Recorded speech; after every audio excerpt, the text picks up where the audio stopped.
Right now, pass or fail, the Indiana State Board of Education could vote as early as Wednesday on setting the minimum scores that students need to pass the I-STEP. The delay stems from concerns with differences in difficulty between the online tests and the paper versions. More than 400,000 students in grades 3 through 8 took I-STEP last spring. Now, while we're talking about this testing, you might have heard over the weekend that President Obama is pushing for less standardized testing in your child's classroom. He has a specific plan and goals he wants to see for schools across the country right here in Indiana to meet. The Now's Ann Kelly joins me live with what we can all expect and what is going on with this. So many parents want to know and support less testing. Understandably. Now, Raphael, first a test for you. The question, on average, how many hours do you think the average student spends taking standardized tests every school year? We have A, 10 to 15 hours, B, 20 to 25 hours, or 3, 30 to 35 hours. What do you think? Now, this may not be fair because, as you know, my wife's a kindergarten teacher. The kindergartners don't take I-STEP. I'm going to go just based on my reporting.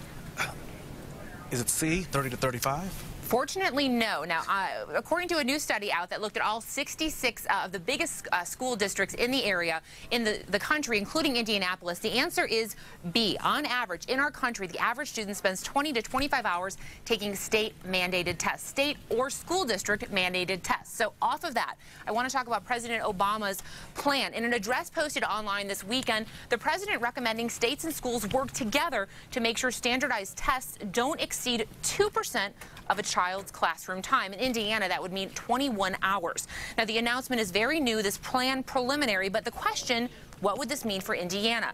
I spent today reaching out to school districts, the Indiana Department of Education, and what I've learned, no one really knows for sure. There's a lot of confusion because there are so many tests your child is required to take. There's I-STEP, which the state requires, but also each school district often has separate exams that it mandates. So it means choosing which to cut and or shorten could be difficult. But the other issue, the Indianapolis Education Association, which represents IPS teachers, brought up to me today that even if we shorten tests, the high stakes of them will likely remain, which affects your child's daily classroom experience.